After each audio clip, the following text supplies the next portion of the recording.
What's up, guys? We are back with another Super 7 Ultimates Transformers Wave 2 review, and we are taking a look at an Autobot, but not just an Autobot, it is a Dinobot. It is the Dinobot.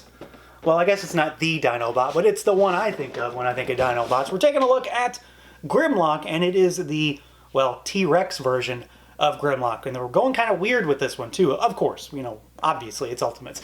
He comes in a absolutely enormous box. I can't stress enough how big this is. It is at least as big as the Toho and the Dragon Zord stuff that we've seen on the Power Rangers side. It might actually be a little bit bigger.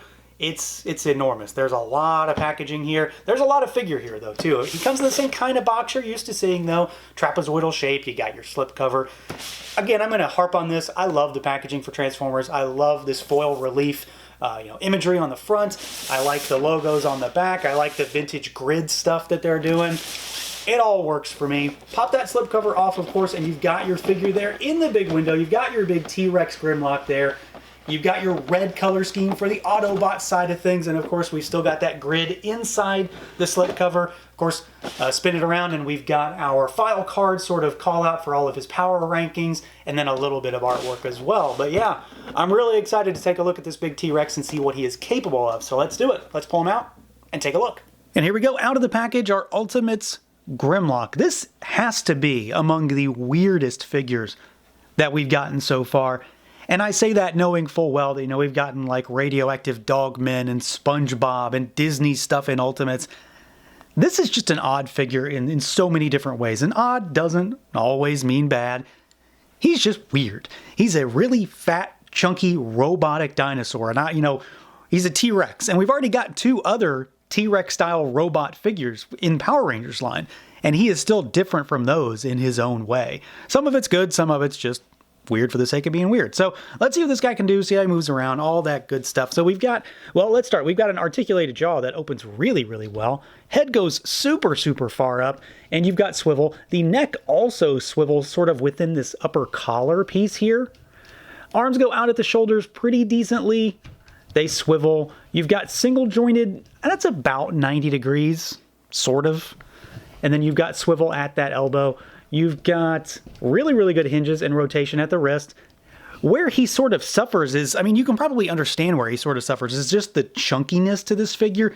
He is not going to be the most dynamic thing on your shelf. Even for an Ultimates figure, he's not going to be the most dynamic thing. You've got swivel here at that upper, the belly area right there. Legs will pop out a little bit. They swivel. So this is to be expected. I'm not surprised there. He does have knees. I didn't think he did at first because you can only almost barely see the hinge peeking out from in that little spot. So you've got a little bit. It's not all that useful, though, is really what it comes down to. You've also got lower knee swivel, I guess we'll say. You've got toe articulation. So the front toes will go up and down. They would rock, but they're in this sort of, housing. And then the back toe, the dew claw, or whatever you want to call it, also swivels, or hinges rather. You've got swivel here at the top of the tail, the bottom of the waist, whatever you want to call it. And then it also has a slight hinge, which I was surprised about. It doesn't really do a whole lot, but it's there. And then you've got the same thing at the tail. So he hinges up and down and swivels side to side, and then you've got your twist there. So, he does have some articulation. Like, he's not unarticulated and he's not immobile, but he's also probably just always going to be standing there too. He's articulated in the sense that, yes, he does have joints, but they're probably not the most functional things. Some of them, I think, are surprisingly well done. I think the knees have really good range. The amount of twists that they were able to put in at the torso, at the top of the tail, whatever you want to call it, I think are really nice. Maybe not the most functional thing ever, but he does move well enough that he's not just going to be this big, chunky, static T-Rex robot. I think it's probably no surprise that one of the bigger aspects of this figure, maybe one of the reasons people might want him, is just the visuals. And that's probably the core reason for a lot of this line, is to get very animation-y Transformers. This is just so different from the norm, though, and I say that in the best way possible. This is so, so different.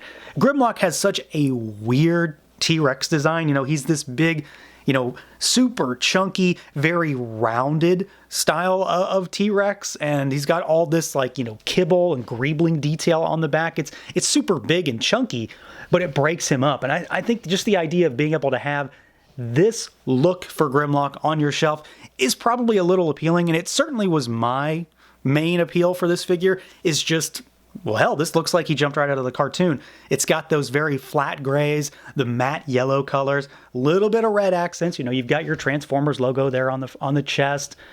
You've got, like I said, you know, stuff on the back. So he's got like the little control panel back there, and just weird, odd design work to it. But this looks so much like the cartoon.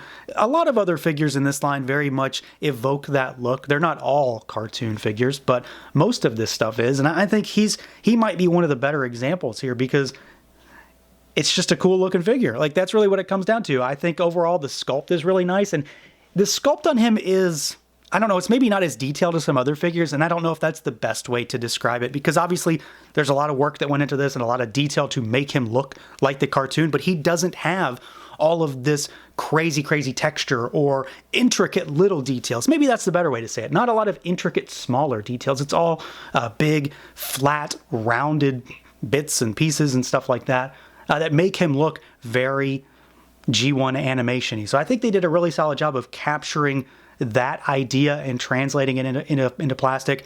He's also, you know, just by virtue of what he is, and him being a Dinobot and him being a T-Rex and being Grimlock, he's also really big. This is easily one of the biggest Ultimates, period. He's going to give most Ultimates a run for their money. We'll do some size comparisons, of course, but he's really big, he's beefy, he's bulky, and I think he really looks tremendous. Where he does lack a lot in articulation, which again is no surprise. It didn't even begin to surprise me that he was lacking in some areas of articulation.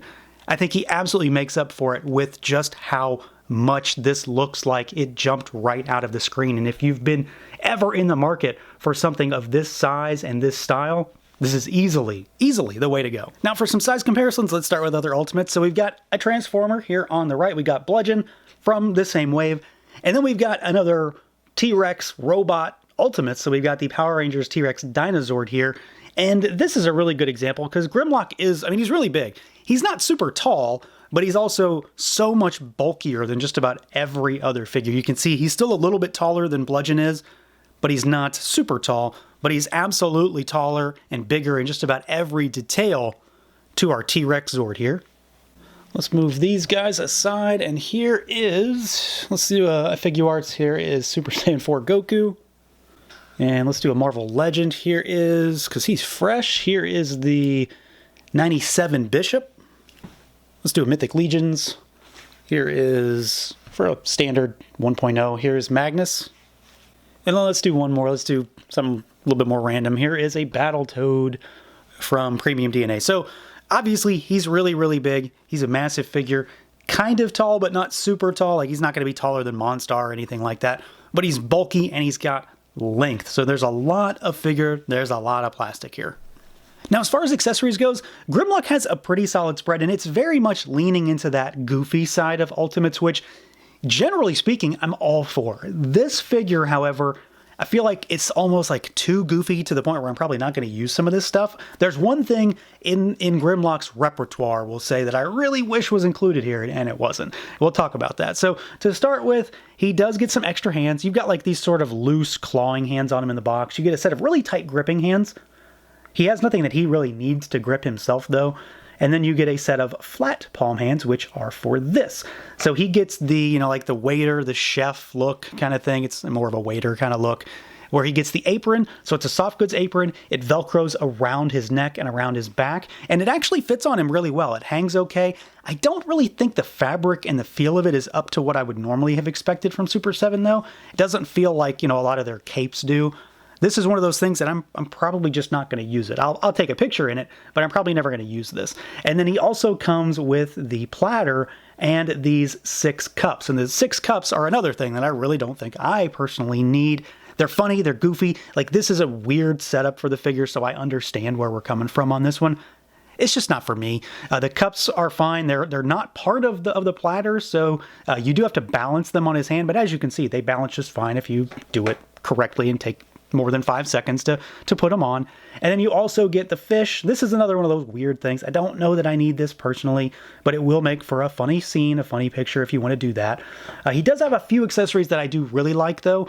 Specifically, the crown. So, you know, it's Grimlock. He's a king, right? So he gets a crown, and I love this. This is probably going to be on him in my display always, just by virtue of just what it is. So it's really cool. It just sits on his head. It doesn't really attach. It doesn't need to. It's fitted to his head, so it's going to sit there all right. And then my other favorite accessory is this little guy. So he comes with a tiny little wheelie that is pre-posed. He does move.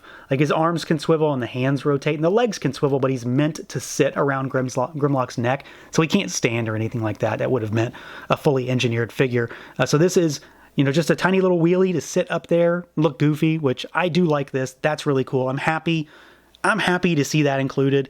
And then the other accessory that he gets is, I'm gonna forget what this is called, like the brain transfer device or whatever. This is from the episode, like I know specifically where this is from. This is from the episode that Computron comes out of. So the Technobots, when Grimlock gets really smart and he makes the Technobots and then he has to transfer his super smartness into Computron to make him smart, becoming dumb again. So you've got this, and this just sort of sits on top of his head, like, not like that, like this. And it's just got this little cord that comes off of it, which you really can't do anything with. Like, I don't know what to do with this. It's not a bendy wire, so it doesn't go anywhere. It just sort of sits in the way, which is one of the reasons why I'm not too excited about using this. I don't know what I'm going to do with it, but it's cool. And it's one of those very scene-specific things. Like, I do like this kind of stuff.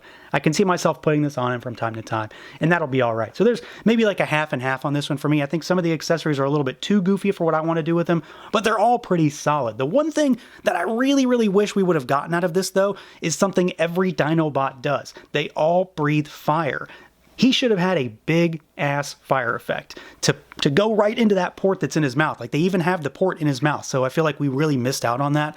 If there's one thing I would change about accessories, get rid of this waiter-type stuff, get rid of that, and give me a big fire effect. Then I can actually have him blasting some Decepticons. The wheelie's really cool, and the crown is cool, and the mind device is cool, but I want something to show him using some of his abilities, and we don't really have that here. Otherwise, though, it is a pretty solid and varied spread. It's just going to depend on what you want to do with this guy in terms of how much you're going to get out of all this stuff. So yeah, overall, I really like this figure, but he does have some drawbacks for me. He's not perfect, but I think he's a very, very good example of some of the things that Super 7 can do well with the cartoon Transformer stuff, because this guy just looks like he jumped right out of the screen, and that's the major goal, and I think they really nailed that. He looks really nice. He's got that very simplified G1 animation look, which simplified is not a negative. I think he looks great, very much looks cartoony, and I'm really happy with that. Articulation obviously is going to suffer. I don't think anybody's going into this figure expecting otherwise, but he does still move